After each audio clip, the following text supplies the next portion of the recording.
Mac accessories can get very expensive very fast, and in today's video I'm going to share with you 4 budget accessories that I have purchased myself over the last couple months that have improved my workflow significantly, all without breaking the bank. For context, the computer that I am using is the 16-inch MacBook Pro M3 Max. This thing has been an absolute powerhouse ever since I bought it, and it still acts like it's brand new to this day. And for my workflow, this is a really powerful computer, even probably more powerful than I really need. But the accessories that I had hooked up to it before were the Magic Keyboard, the Magic Mouse, which weren't terrible, but they lacked some of the features and some of the quality of life upgrades that I was looking for. And I didn't have a microphone, and I also had a docking station that was not even designed for the MacBook. So over time, all these accessories that I was using was creating some form of friction for me and was slowing down my workflow, and it was just making it a lot more frustrating than it needed to be. All of these accessories that I use now are much more compatible with my MacBook Pro, and they don't even slow down my workflow. So let's go ahead and jump right in.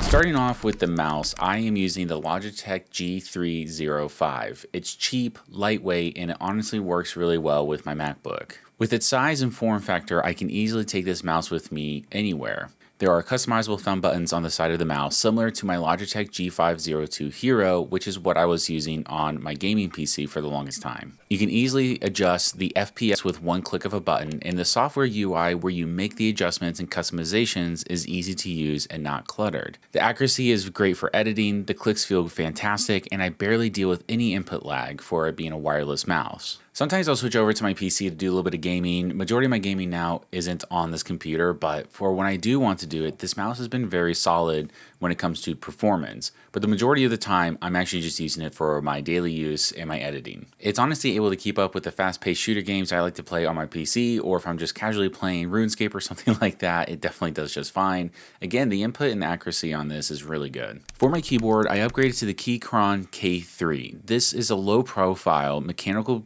keyboard built with Mac users in mind. I've opted for the red linear key switches, but you can select from a few other options depending on your preference. The keys are hot swappable, and they include a tool for you, which I find to be really nice. And I like how compact it is, especially for small desk setups or even for standing desks, so you don't have to worry about any cables or anything like that. You still get that mechanical feel without the bulk because it is a low profile. The keys are silent and still provide that satisfying click sound that I'm usually after with a mechanical keyboard.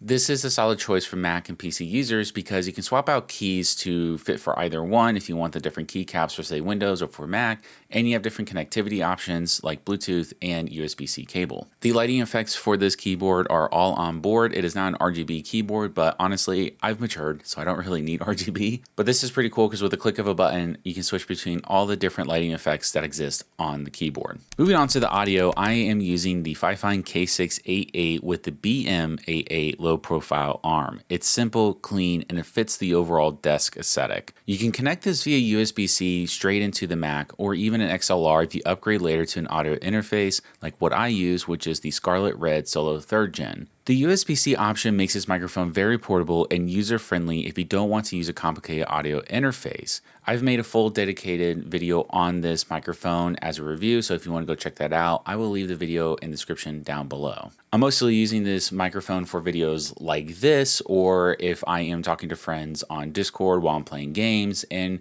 sometimes even for Zoom calls. And honestly, with just how it is set up out of the box, it works perfectly fine, and I wouldn't really change a whole lot about it. I have to do very minimal post-processing with this microphone, and I think the quality that I get out of it is very close or similar to other microphones that are out there on the market. The low-profile boom arm allows me to easily move it out of the way without it being too complicated, and it also features this really nice cable management channel so you don't have any wires hanging out. The most recent item I picked up is the Ugreen Thunderbolt 4 dock. This basically turns my MacBook into a full setup with just one cable. I recently picked this up because the docking station that I was using was actually designed for HP laptops, not for MacBooks. It was just a secondhand one I got from work, and it did do the job, but there was often times where my screen was not connecting to my MacBook and it was flickering and all these other things were happening with it, and it was just honestly really annoying. It didn't have enough ports or anything for all the stuff that I had going on, and it also wasn't really future-proof, which were some of the things I really cared about. The U-Green Thunderbolt dock runs my monitor, my SSDs, 2 card readers, and my audio, so everything stays clean and organized, and I have no connection issues.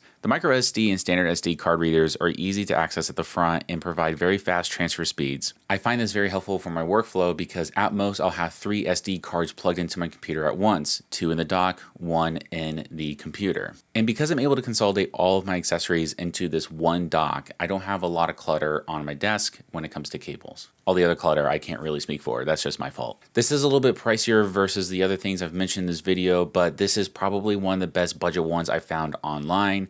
And not only that, but this is a future-proof docking station for me because right now I'm using an older screen, and in the future, when I do end up upgrading to a Thunderbolt capable monitor or 2 monitors, this is able to handle it no problem. So buying this now has actually helped me save money in the future because I won't have to buy another docking station for a very long time. And for Mac users, you understand the importance of having just one cable connected to your computer, and this does exactly that. The cable's at the back of the docking station, where other ones I've seen where it's at the front of the docking station, and to me that just kind of ruins the aesthetic. And also it doesn't really get that hot. I know some people have made comments about it getting really hot, but I haven't had any airflow issues with this or anything like that, and it just looks really good with the desk overall. So these are the 4 accessories that I have personally purchased for myself over the last few months, and I think each one of these has significantly improved my workflow overall. I think for the money that I spent on these accessories, it has definitely improved my workflow, reduced the amount of friction I have as a creator,